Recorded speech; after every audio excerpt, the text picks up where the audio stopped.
Assalamualaikum warahmatullahi wabarakatuh. Program Ngabuburit JPM TV selama bulan Ramadan hadir untuk Anda. Kisah Islami dan tausiah Ramadan akan kami hadirkan bersama saya, Farah Adeline.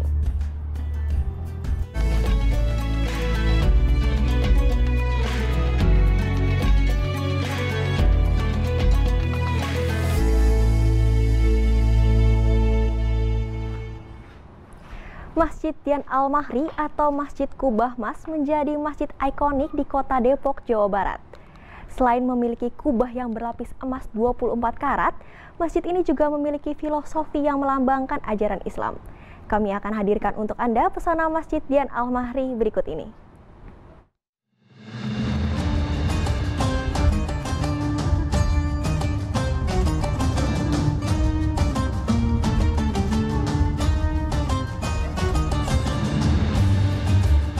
Masjid Dian Al-Mahri atau Masjid Kubah Emas menjadi salah satu bangunan unik dan ikonik yang ada di kota Depok, Jawa Barat. Bukan hanya sebagai rumah ibadah umat muslim, Masjid Kubah Emas juga sering dijadikan lokasi wisata religi. Masjid yang mengadopsi arsitektur gaya Timur Tengah ini digagas oleh pengusaha asal Banten, almarhumah Haja Dian Juriah Maimun Al-Rashid atau Dian Juriah Rais. Masjid ini dibangun mulai tahun 2001 dan selesai sekitar akhir tahun 2006.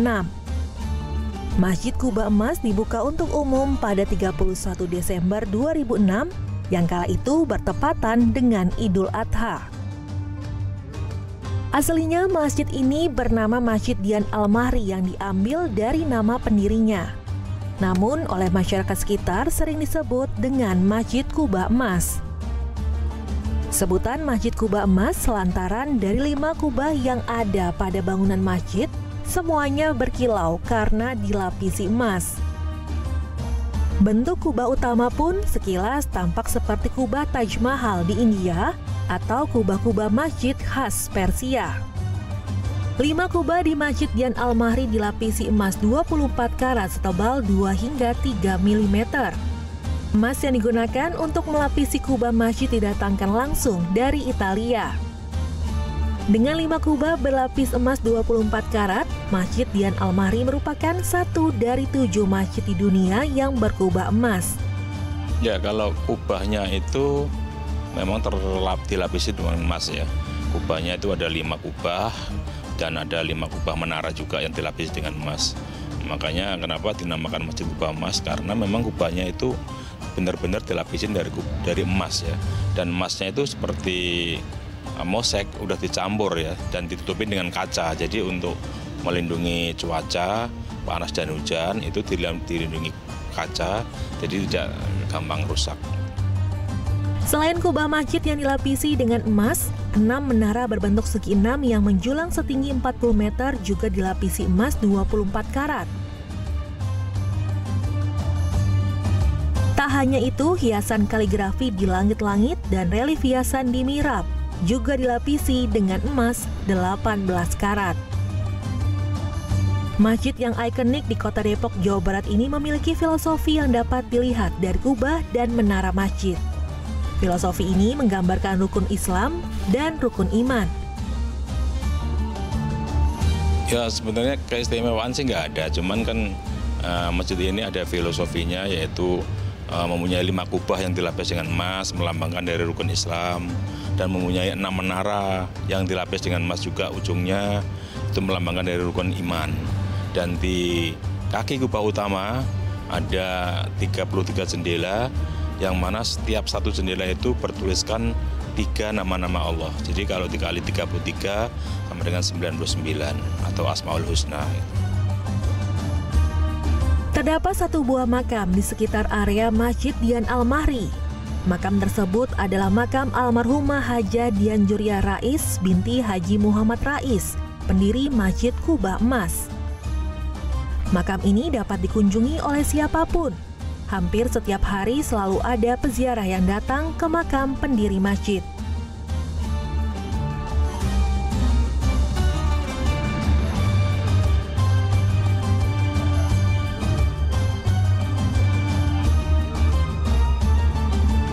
Memasuki bulan suci Ramadan, Masjid Kubah Emas ini menyediakan takjil untuk berbuka puasa, salat tarawih hingga menggelar itikaf 10 hari terakhir Ramadan.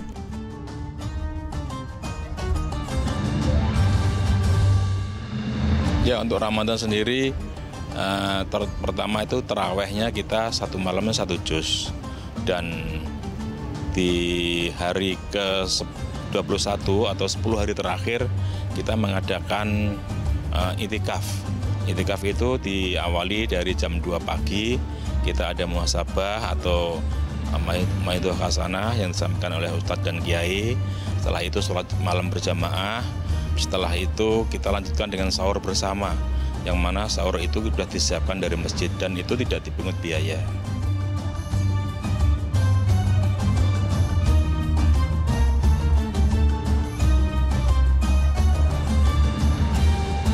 Kini Masjid Kubah Emas juga dijadikan sebagai salah satu destinasi wisata religi.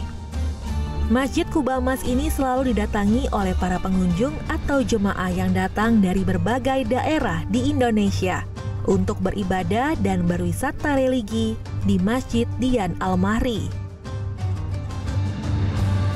Devri Novaldi, Arisandi, JPM TV.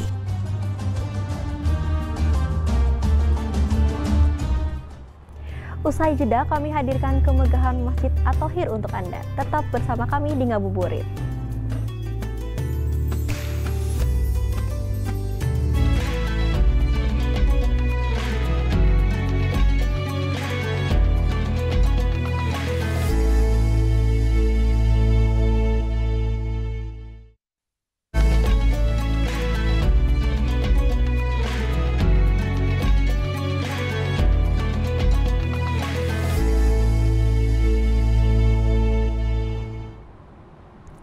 Masjid At-Thohir berdiri megah dengan bernuansa putih, menyimpan filosofi keislaman pada setiap sisi bangunannya. Masjid bergaya arsitektur Timur Tengah ini menjadi ikon wisata religi yang berada di kawasan Depok, Jawa Barat. Masjid ini juga menyimpan pesan untuk terus menyiarkan Islam ke seluruh penjuru negeri.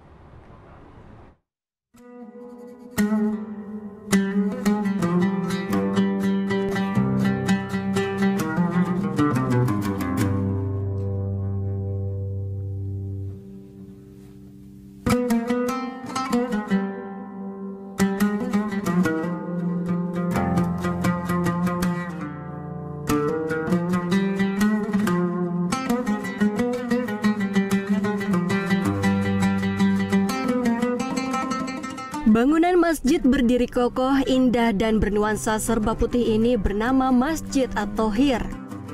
Masjid yang terletak di kawasan Cimanggis, Depok, Jawa Barat ini menganut gaya arsitektur Timur Tengah yang ditandai pada bagian luar hingga bagian dalam masjid.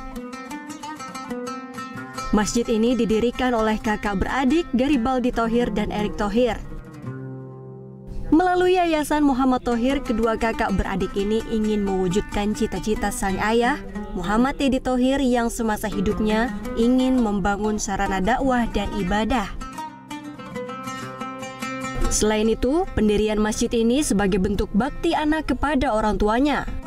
Beliau-beliau inilah yang ingin memberikan sumbangsih, ya, berbakti kepada kedua orang tuanya, yaitu Bapak Haji Muhammad Thohir, yang mana kata Nabi SAW, man bana Allah masjidan baitan fil jannah. Barang siapa yang bangun masjid, ya man banal masjidan, barang siapa yang bangun masjid, banallahu lahu baitan fil jannah, maka dia akan dibangunkan istana di surga. Begitu juga dengan hadis yang lain.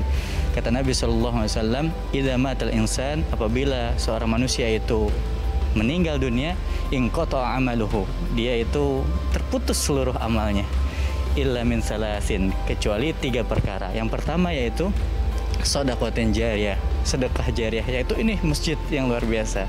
Ini sedekah jariyah untuk orang tua dari Bapak Haji Garibaldi Thohir dan Bapak Haji Erick Thohir. Kemudian juga yang kedua yaitu ilmu yang bermanfaat. Kemudian yang ketiga itu waladun solih yad'ulah, yaitu anak soleh yang selalu mendoakan kedua orang tuanya. Di balik tampilannya yang megah, Masjid At-Thohir menyimpan filosofi mendalam. Banyak arti dari simbol-simbol yang dihadirkan pada bangunan masjid.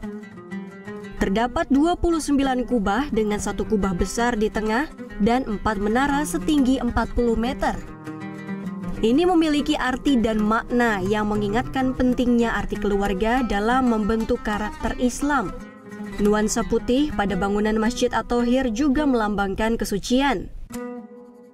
Sedangkan menara masjid atau minaret masjid ini berbentuk 4 sisi arah mata angin, yakni utara, timur, selatan, dan barat. Ini melambangkan syiar Islam yang terus dikumandangkan ke seluruh penjuru negeri.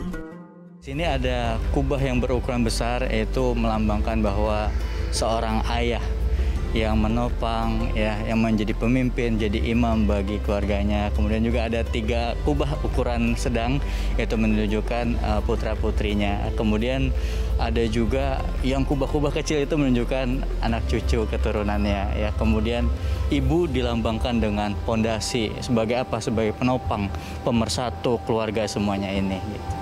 Jadi konsep di sini misalnya semua penuh arti ya? Penuh arti. Dibangun 4 menara, ada 4 menara berukuran tingginya itu 40 meter kurang lebih, yaitu ada utara, itu 4 menara itu mensimbolkan utara, timur, gitu ya, barat, selatan, ya. Itu menunjukkan bahwa Islam itu rahmatan lil alamin, yang menyebar rahmatnya ke seluruh alam.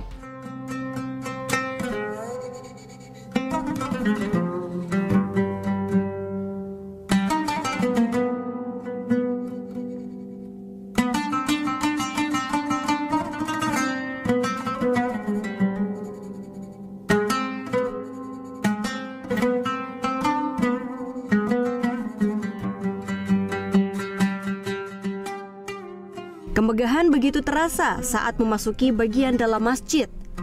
Terlihat dari ruangan sholat utama dan langit-langit masjid dilengkapi dengan lampu-lampu berkilau yang makin mempercantik tampilan masjid ini. Lantai masjid juga dilapisi dengan batuan marmer putih sehingga membuat suasana dalam terasa sejuk. Tidak sampai di situ, bagian mihrab masjid dihiasi dengan kaligrafi Asmaul Husna.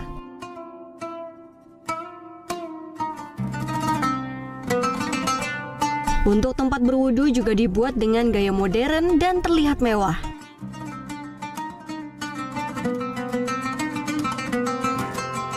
Masjid ini menyimpan pesan tentang pentingnya keluarga dalam membentuk karakter Islam dan menyebarkan Islam yang rahmatan lil alamin ke seluruh penjuru negeri.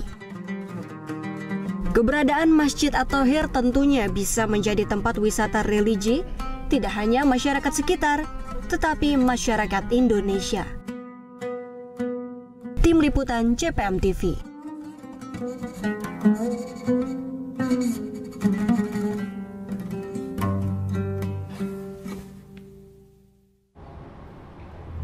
Usai jeda, kami akan hadirkan Kultum Ramadan bersama Ustadz Khalid Basalamah. Tetap bersama kami di Ngabuburit CPM TV.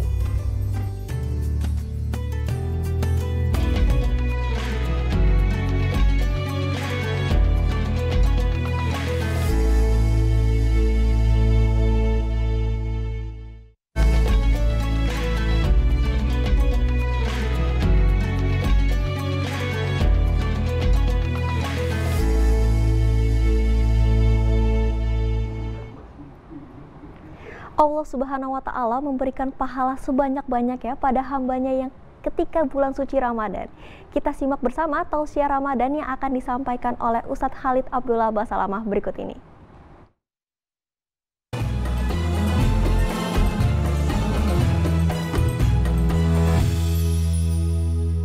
Assalamualaikum warahmatullahi wabarakatuh. Alhamdulillah wassalatu wassalamu ala Rasulillah. Segala puji dan puja kehadirat Allah Subhanahu wa taala, juga salawat dan taslim kepada Nabi besar Muhammad sallallahu alaihi wa ala alihi wa sahbihi wasallam. Saudaraku seiman, di bulan Ramadan ada keutamaan yang luar biasa yang telah dijanjikan oleh Nabi Muhammad sallallahu alaihi wasallam, yaitu hadis beliau yang berbunyi diriwayatkan oleh Bukhari Muslim, "Idza jaa Ramadan futihat abwabul jannah wa ghullikat abwabun nar wa suffidatis syayatin." Artinya, kalau Ramadan telah tiba, maka semua pintu-pintu surga dibuka, semua pintu-pintu neraka ditutup, dan juga semua syaitan dibelenggu. Setiap muslim punya target, saudaraku seiman, apapun yang dia kerjakan di muka bumi ini selama Allah berikan dia umur adalah untuk mengejar yang terbaik di akhirat sana, yaitu surga. Tempat abadi yang selalu Allah Subhanahu wa taala ikutkan dalam firman-Nya setiap sudah menyebutkan atau setelah menyebutkan surga, khalidina fiha, kekal selama di dalamnya. Maka Ramadan pintu-pintu surga semua dibuka. Sebagian ulama memberikan penjelasan yang dimaksud adalah setiap muslim diberikan peluang untuk segera mendaftarkan diri dengan amal-amal soleh yang dia kerjakan, persaingan-persaingan positif dalam masalah itu, dengan puasa, dengan zikir, baca Quran, dengan sholat wajib, dengan sholat tarawih, dan sholat sunnah yang lain seperti duha, dan yang lainnya, bakti orang tua, jenguk orang sakit, bersedekah, semua ini dimotivasi untuk dikerjakan di bulan Ramadan. Tujuannya adalah karena amalan-amalan ini nanti akan memudahkan orang masuk ke dalam surga. Itu makna daripada pintu-pintu surga dibuka.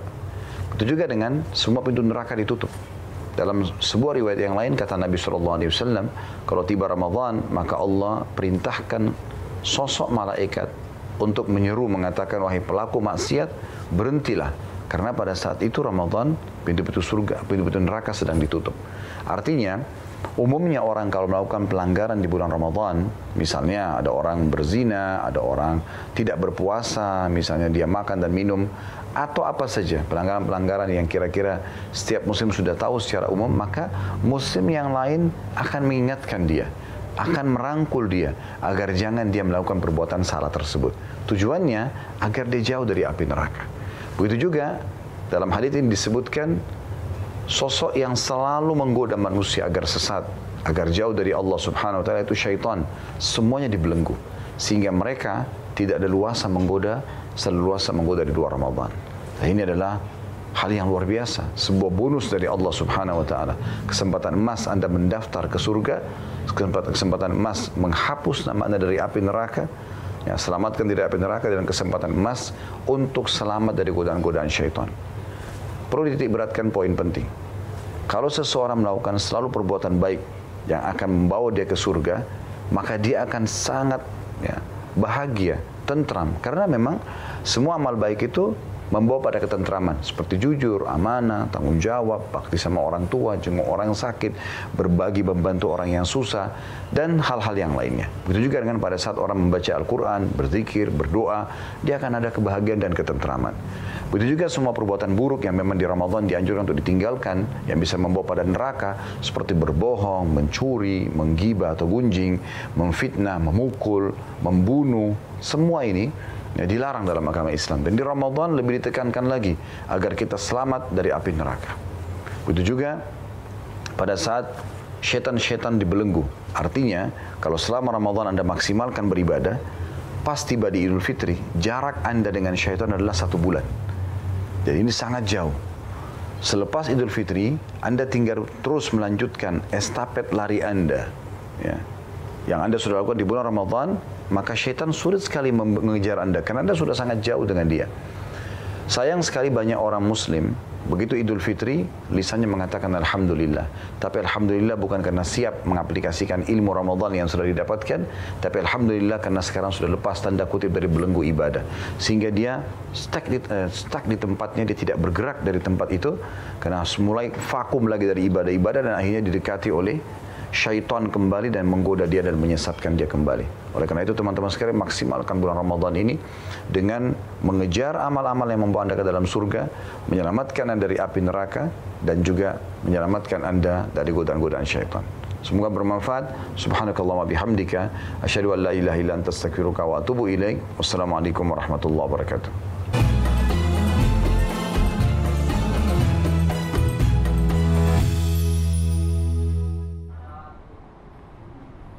Tausiah Ramadan yang disampaikan tadi menjadi program penutup Ngabuburit hari ini. Saya Farah Adlin dan tim yang bertugas undur diri. Selamat berbuka puasa dan sampai jumpa. Wassalamualaikum warahmatullahi wabarakatuh.